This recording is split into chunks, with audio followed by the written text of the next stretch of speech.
Police मुर्दाबाद मुर्दाबाद Jaipur police मुर्दाबाद मुर्दाबाद वकीलों को न्याय प्रदान करवा आमर दाबी युव वकीलों को न्याय प्रदान करवा आमर दाबी ଦେଖନ୍ତୁ ଏକଥା ତ ଆମେ ବର୍ତ୍ତମାନ ଗଣମାଧ୍ୟମରେ ଏବଂ ଆମ ଜୟପୁର ଓକିଲ ସଂଘ ତରଫରୁ ଜାଣିବାକୁ ପାଇଲୁ। ପ୍ରକୃତରେ ତଦନ୍ତ କରିବା ପାଇଁ ତ ଏସ୍ପି ନିର୍ଦ୍ଦେଶ ଦେଇଛନ୍ତି, ତଦନ୍ତ ହେଉଛି। କିନ୍ତୁ ମୋ ମତରେ ଜଣେ ଆଇନଜୀବୀ ଭାବରେ ପ୍ରଥମ ଏଇ ଘଟଣା ଯେଉଁ ଅଛି ଏଥିରେ ସମ୍ପୃକ୍ତ ଆଇଆଇସିଙ୍କ ବିରୁଦ୍ଧରେ ତୁରନ୍ତ କାର୍ଯ୍ୟାନୁଷ୍ଠାନ ଗ୍ରହଣ କରିବା ଆବଶ୍ୟକତା ରହିଛି। ପ୍ରଥମତଃ ତାଙ୍କୁ ନିଲମ୍ବନ କରିବା ଉଚିତ ଏବଂ ତଦନ୍ତ ତା ପରବର୍ତ୍ତୀ ସମୟରେ କରାଯିବା ଉଚିତ। କିନ୍ତୁ ମୁଁ ଯାହା ଭାବୁଛି ଏଥିରେ ଯେଉଁ ଏସ୍ପି ଯେଉଁ ନିର୍ଦ୍ଦେଶ ଦେଇଛନ୍ତି ତଦନ୍ତ କରିବା ପାଇଁ ଏବଂ ତାପରେ ପଦକ୍ଷେପ, ମୁଁ ଭାବୁଛି ଏଥିରେ କିଛି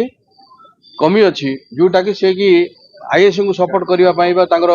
ଅଫିସରକୁ ପୋଲିସକୁ ସମର୍ଥନ କରିବା ପାଇଁ ବୋଧେ ସେ କିଛି ପଦକ୍ଷେପ ନେଇଛନ୍ତି। ତେଣୁ ମୁଁ ଦାବି କରୁଛି ଯେ ପ୍ରଥମେ ଆଇଏସ୍କୁ ନିଲମ୍ବନ କରାଯାଉ ଏବଂ ତାପରେ ତଦନ୍ତ କରାଯାଉ, ତାହେଲେ ପ୍ରକୃତରେ ରିପୋର୍ଟଟା ଠିକ ବାହାରିବ। तो 24 तारीख जनवरी मास जयपुर युव आईनजीवी जी राजशेखर कौन से एक निजस्व कार्य थाना इतला देवाई जा समय ताठारू थाना वाला माने जयपुर जहाँ अभियोग होती कौन से कथा न शुणी ताकू अमानुष भाव जुबली पर्वर भाव माड मारे तार प्रतिवाद कर कटपाड़ वकील संघ ए परिप्रेक्षी मुझे जरिया एडे जनसाधारण को जनवाई चाहे जे विगत दिन रे जयपुर जिला कोर्ट सभापति शरद दास एवं ओडिशा राज्य बार काउंसिल सभ्य तथा जयपुर जिला कोर्ट जड़े वरिष्ठ सभ्य पी रमेश पात्र गत काली ये संक्रांत रे कोरापुट जिला आरक्षी अधीक्षक सहित आलोचना करथिले। ये आलोचना अनुजाई एसपी महाशय जो कथा कहले जे 3 दिन मध्य एक स्पेशल तदंत कमिटी करचंती जो थी कि जयपुर एसडीपीओ जो आईपीएस अफसर अच्छे दायित्व बाहर देइचंती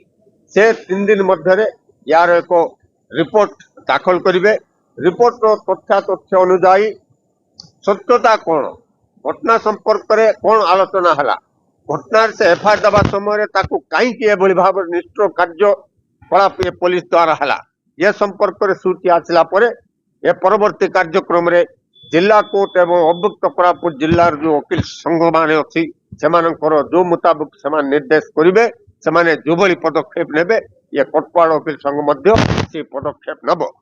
मुझे कही रखा चाहे वकील मान प्रति पुलिस जुलुम अत्यधिक हवा कथा आम जाना ये बर्दाश्त करना एभली जदि कांड पुनरावृत्ति हुए कि ये परिस्थिति में जदि प्रमाणित हुए जे पुलिस माने कौन सी प्रकार दोष दुर्बलता नकई से वकील आईनजीवी को जदि माड मारी लुह लुहाण कर हाथ भांगी जाती छातीर पेटर और गोड़े जो आघात लगी जदि ये कार्यक्रम कर निश्चित भाव में राजरास्ता को ये वकील संघ आसो एटे कौन सन्देह ना ये कथा मुझे आपण मान जरिया कटपाड़ वकील संघर सभापति हिसाब से आपण मान निकट में प्रकाश करुच्ची जनसाधारण एक कथा जानवा है। धन्यवाद।